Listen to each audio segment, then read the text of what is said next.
ಅಷ್ಟು ದೂರದವರೆಗೆ ಅಂತ ಹಾಗರ್ಥ.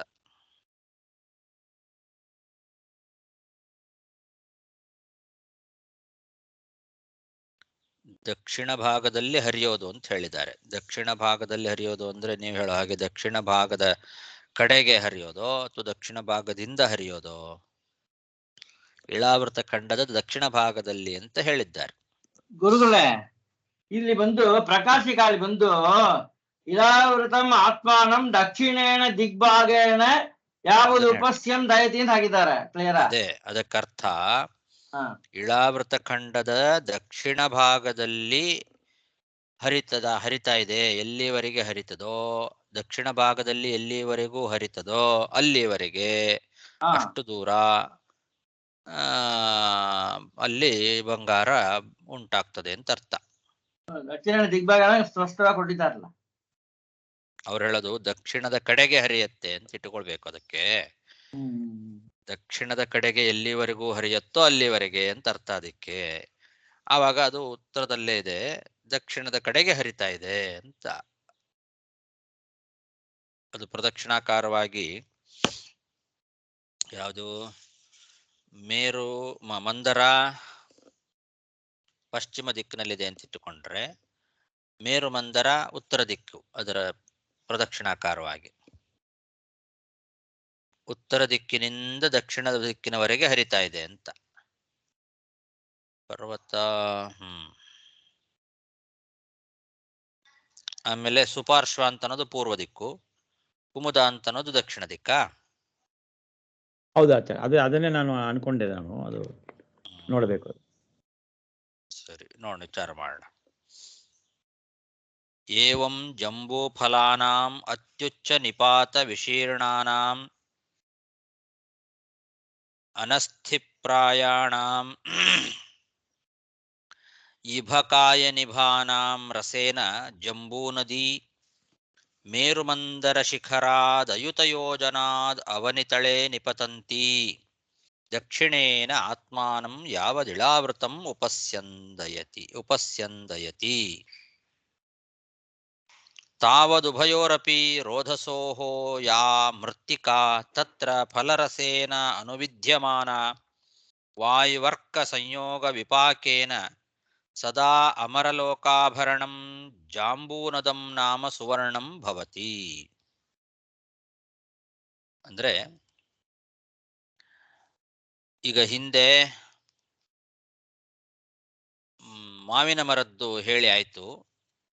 ಈಗ ಹೇಳ್ತಾ ಇರೋದು ಇನ್ನೊಂದು ಮೇರುಮಂದರ ಪರ್ವತ ಎರಡನೇದ್ದು.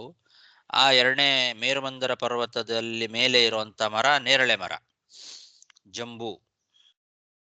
ಆ ನೇರಳೆ ಮರದಿಂದ ಅಲ್ಲಿಂದಲೂ ಕೂಡ ಅಷ್ಟು ಎತ್ತರದಿಂದ ಹಣ್ಣುಗಳು ಕೆಳಗೆ ಬೀಳ್ತವೆ. ಹೇಗೆ ಮಾವಿನ ಹಣ್ಣುಗಳು, ದೊಡ್ಡ ದೊಡ್ಡ ಹಣ್ಣುಗಳು ಅಷ್ಟು ಎತ್ತರದಿಂದ ಕೆಳಗೆ ಬೀಳ್ತಾವಲ್ಲ, ಹಾಗೆ ಈ ಮರದ ಮೇಲಿಂದಲೂ ಕೂಡ ಅಷ್ಟು ಎತ್ತರದಿಂದ, ಅಂದ್ರೆ ಹಿಂದೆ ಹೇಳಿದಂತೆ 1100 ಯೋಜನೆ ಎತ್ತರದಿಂದ ಆನೆಯಷ್ಟು ದಪ್ಪವಾದಂತಹ ದೊಡ್ಡ ದೊಡ್ಡ ಹಣ್ಣುಗಳು ಬೀಳ್ತವೆ. ಅಲ್ಲಿ ಶಿಖರದ ಅಷ್ಟು ದೊಡ್ಡ ಅಂತ ಹೇಳಿದ್ದಾರೆ, ಗಿರಿ ಶಿಖರದಂತೆ ದೊಡ್ಡದಾದಂತಹ ಹಣ್ಣುಗಳು ಅಂತ ಮಾವಿನ ಹಣ್ಣು ಬಗ್ಗೆ ಹೇಳುವಾಗ. ಇಲ್ಲಿ ಹೇಳುವಾಗ ಆನೆಯಷ್ಟು ದೊಡ್ಡದಾದದ್ದು ಅಂತ ಹೇಳಿದ್ದಾರೆ. ಇಭಕಾಯ ನಿಕಾನ, ಇಭಕಾಯ ನಿಭ ಅಂದ್ರೆ ಆನೆಯಷ್ಟು ದಪ್ಪವಾದ ಅತ್ಯಂತ ಸೂಕ್ಷ್ಮವಾದಂತಹ ಬೀಜಗಳು ಇರತಕ್ಕಂತಹ ಹಣ್ಣುಗಳಿದು.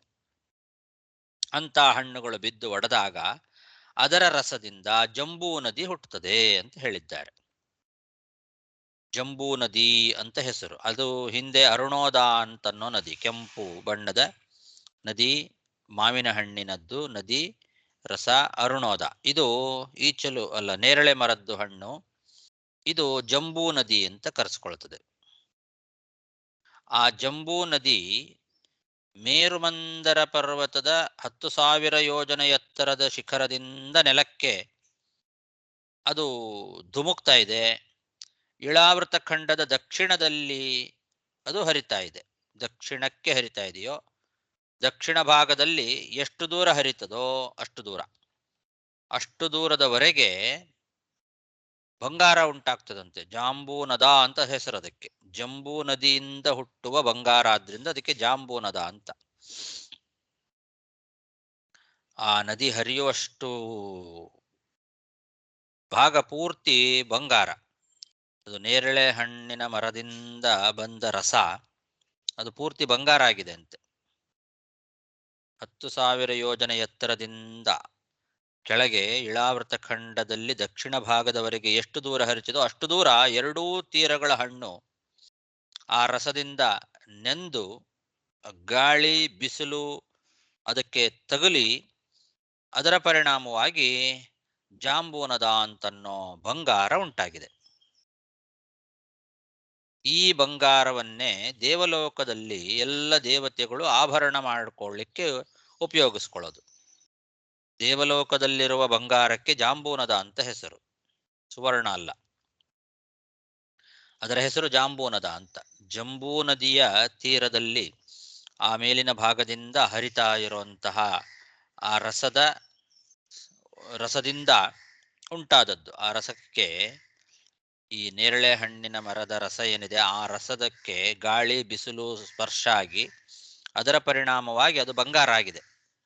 ಆ ಬಂಗಾರವನ್ನೇ ದೇವಲೋಕದ ಸ್ತ್ರೀಯರು, ದೇವಲೋಕದಲ್ಲಿ ಎಲ್ಲ ದೇವತೆಗಳು ಅದನ್ನ ಆಭರಣ ಮಾಡ್ಕೊಳ್ಳಿಕ್ಕೆ ಉಪಯೋಗಿಸ್ತಾರೆ. ಅದೇ ದ್ವೈತಸ್ತೋತ್ರ ಬರುತ್ತಿಲ್ಲ ಆಚಾರ್ಯ, ಜಾಂಬೂನದಾಂಬರಾಧಾರ. ಹೌದು ಹೌದು, ಜಾಂಬೂನದಾಂಬರಾಧಾರಂ ಅಂತ. ಜಾಂಬೂನದ ಅನ್ನೋ ಆ ಬಂಗಾರ ಅದನ್ನೇ ಎಲ್ಲ ದೇವತೆಗಳು ಬಳಸೋದು. ದೇವತೆಗಳು ಬಳಸುವ ಬಂಗಾರ, ಅದಕ್ಕೆ ಜಾಂಬೂನದ ಅಂತ ಹೆಸರು. ಅದರಿಂದ ಎಲ್ಲಾ ರೀತಿಯಾದ ಆಭರಣಗಳನ್ನು ಮಾಡ್ಕೊಳ್ತಾರೆ. ಕಿರೀಟ, ಕಡಗ, ಉಡ್ದಾರ ಮೊದಲಾದಂತಹ ಆಭರಣಗಳು. ಆ ಆಭರಣ ರೂಪದಿಂದ ಇದೇ ಬಂಗಾರವನ್ನೇ ದೇವತೆಗಳು, ದೇವತಾ ಸ್ತ್ರೀಯರು ಎಲ್ಲ ಧಾರಣೆ ಮಾಡೋದು. ಕಟಕ, ಮುಕುಟ, ಕಟಿಸೂತ್ರಾದಿ ಆಭರಣ ರೂಪೇಣ ಖಲು ಧಾರಯಂತಿ. ಕಟಕ ಅಂತಂದ್ರೆ ಕಡಗ, ಕೈಗೆ ಹಾಕೊಳ್ಳೋ ಕಡಗ, ಬ್ರಾಸ್ಲೆಟ್ ಅಂತೀವಲ್ಲ ಅದು. ಮುಕುಟ ಅಂದ್ರೆ ಕಿರೀಟ, ಕಟಿಸೂತ್ರ ಉಡ್ದಾರ ಮೊದಲಾದಂತಹ ಆಭರಣಗಳು. ಇದನ್ನೆಲ್ಲ ಆ ಬಂಗಾರದಿಂದಲೇ ಮಾಡ್ಕೊಳ್ಳೋದು ಎಲ್ಲ ದೇವತೆಗಳು. ವಿಬುಧಾದಯ ಸಹ ಯುವತಿಭಿಹಿ. ದೇವತೆಗಳು ತಮ್ಮ ತಮ್ಮ ಸ್ತ್ರೀಯರು, ದೇವತಾ ಸ್ತ್ರೀಯರಿಗೆ, ದೇವತೆಗಳಿಗೆ ಎಲ್ಲರಿಗೂ ಆಭರಣಗಳು ಇದರಿಂದಲೇ ಆಗೋದು.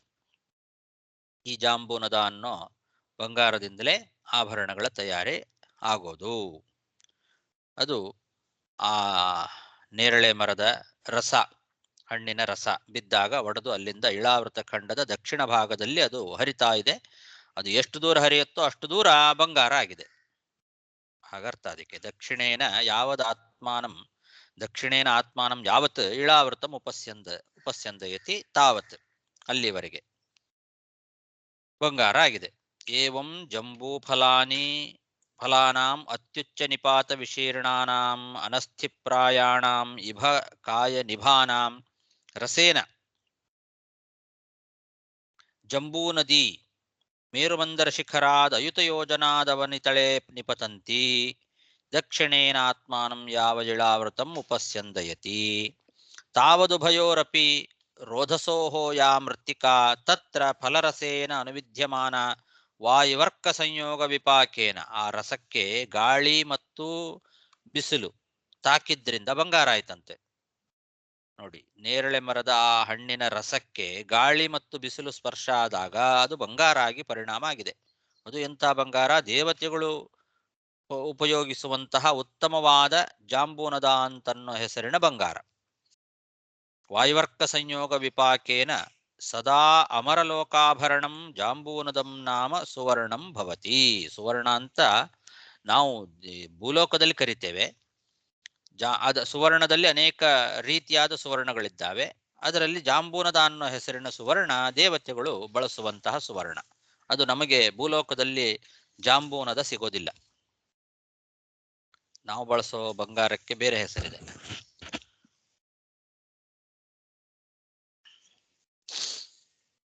ಸಾಕು. ಶ್ರೀಕೃಷ್ಣಾರ್ಪಣಮಸ್ತು.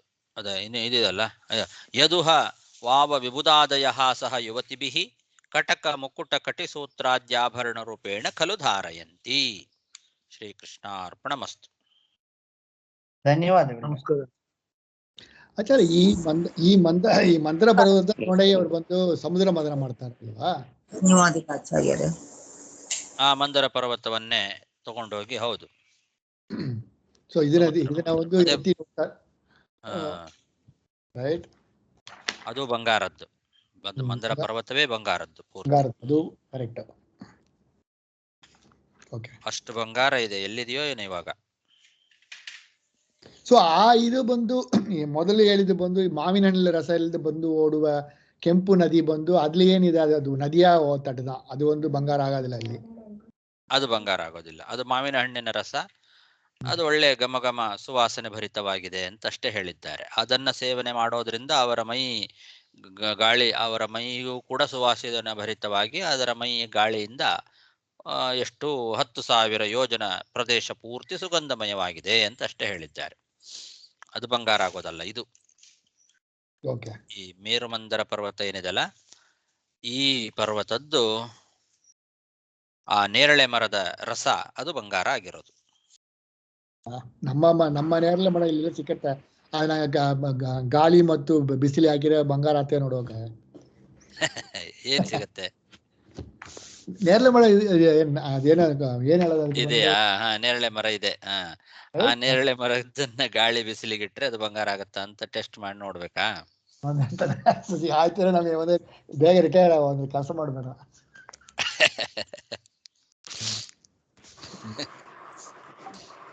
ಗುರುಗಳು ಇದನ್ನ ಇಟ್ಕೊಂಡು ವಾದಿರಾಜರು ಭೂಗೋಳ ವರ್ಣನ ಮಾಡಿದಾರೇನು ಅವ್ರ ಗ್ರಂಥ? ಹೌದ್ರಿ, ಹೌದು, ಭಾಗವತಕ್ಕನುಸಾರವಾಗೇ ಮಾಡಿರೋದು. ಎಲ್ಲದಕ್ಕೂ ಭಾಗವತನೇ ಮೂಲ ಅಲ್ವಾ? ಅಲ್ಲ, ಇದ್ರಲ್ಲಿ ಸ್ವಲ್ಪ ವಿಸ್ತಾರವಾಗಿ ವರ್ಣನ ಮಾಡಿದಾರಲ್ಲ, ಅದಕ್ಕೆ ಕೇಳಿದೆ.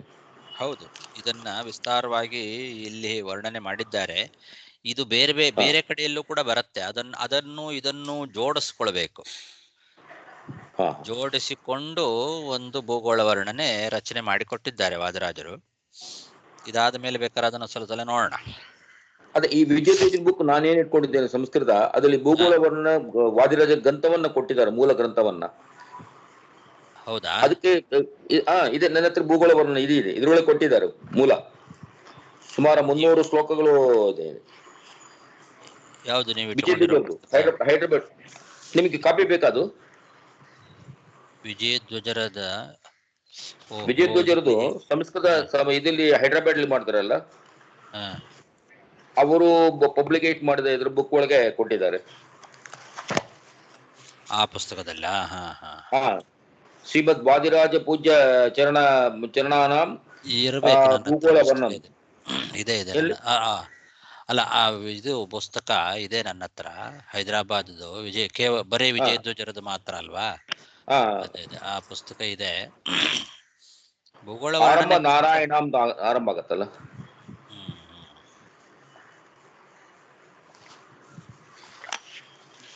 ಸುಮಾರು 300 ಶ್ಲೋಕಗಳೇನೋ ಇದೆ ಕಣಕ್ಕೆ. ಈ ಇದ್ರಲ್ಲೂ ಕೂಡ ಕನ್ನಡದಲ್ಲಿ ಕೊಟ್ಟಿದ್ದಾರೆ. ಯಾವುದು ಉತ್ತರಾದಿ ಮಠದಲ್ಲಿ ಪ್ರಿಂಟ್ ಆಗಿರೋ ಪುಸ್ತಕ ಏನಿದೆ, ವಿಜಯಧ್ವಜಿಯ ಮತ್ತು ಯಾದವಾರ್ಯ ಸಹಿತವಾದ ಒಂದು ಪುಸ್ತಕ, ಅದು ಸಂಸ್ಕೃತದ್ದು. ಅದರಲ್ಲೂ ಕೂಡ ಪ್ರಾರಂಭದಲ್ಲಿ ಸ್ವಲ್ಪ ಕನ್ನಡದಲ್ಲಿ ವಿವರಣೆಯನ್ನು ಕೊಟ್ಟಿದ್ದಾರೆ. ಆದ್ರೆ ಇಷ್ಟು ಪೂರ್ತಿ ವಿವರಣೆ ಇಲ್ಲ, ಸ್ವಲ್ಪ ಒಂದು ಚಾರ್ಟ್ ಎಲ್ಲ ಮಾಡಿ. ಇದು ಮೂಲ ಶ್ಲೋಕಗಳು ಮಾತ್ರ ಇದೆ, ವಿವರಣೆ ಏನಿಲ್ಲ ಅದಕ್ಕೆ. ಇದೆಯಾ ಅದಕ್ಕೆ ವ್ಯಾಖ್ಯಾನ ಮಾಡಿದ್ದಾರೆ ಭೂಗೋಳ ವರ್ಣನಕ್ಕೆ? ನೋಡ್ಬೇಕು, ಯಾರಾದ್ರೂ ಕನ್ನಡದಲ್ಲಿ ಮಾಡಿದಾರ. ನಾನು ವಿದ್ಯಾಪೀಠದಲ್ಲಿ ಪ್ರಯತ್ನ ಮಾಡಿದೆ ಬೆಂಗಳೂರಲ್ಲಿ, ನನ್ಗೇನು ಕಂಡು ಬರ್ತಾ ಇಲ್ಲ.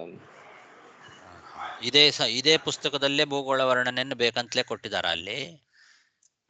ಮೂಲ ಮಾತ್ರ ಕೊಟ್ಟಿದ್ದಾರೆ ಇದ್ರೊಳಗೆ. ಓಹೋ, ಸರಿ ಸರಿ. ಶ್ಲೋಕ ರೂಪದಲ್ಲಿ ಕೊಟ್ಟಿದ್ದಾರೆ. ಪಂಚಮಸ್ಕಂದದ್ದು ಮಾತ್ರನಾ ಅದು ಪುಸ್ತಕ? ಪಂಚಮಸ್ಕಂದದ ಕೊನೆಗೆ ಪಂಚಮಸ್ಕಂದ ಮುಗಿದ ಮೇಲೆ ಅದು ಕೊಟ್ಟಿದ್ದಾರೆ. ಹಾಗೆ. ಆ ಪುಸ್ತಕದಲ್ಲಿ ಎಷ್ಟು ಸ್ಕಂದಗಳಿದೆ?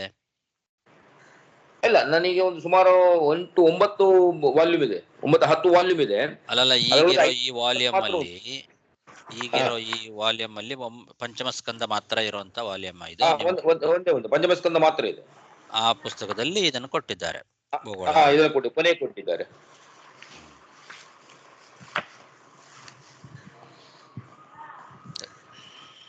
ಎಷ್ಟು ಓದಿದ್ರು ಕಡಿಮೆನೆ. ನಿಜ.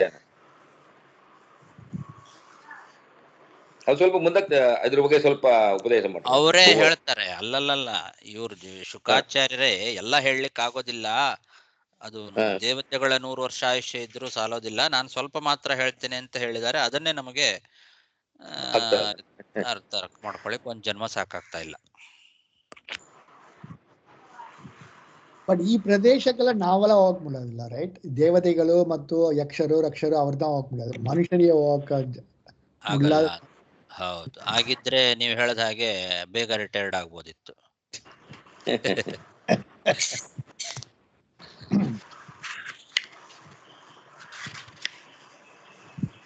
ಇದು ಬಂದು ಆಚಾರ್ಯ ಇದಿಲ್ಲಿ ಮಹಾಭಾರತದಲ್ಲಿ ಬಂದು ವನಪರ್ವದಲ್ಲಿ ಬರ್ತಾನೆ ನಿಮಗೆ ಬದ್ರಿಗೆ ಹೋಗಿ ಅದಕ್ಕೆ ಮೇಲೆ ಹೋಗ್ತಾರಲ್ಲ, ಗಂಧಮಾನ ಪರ್ವತಕ್ಕೆಲ್ಲ ಆಗ ಬಂದು ಧರ್ಮ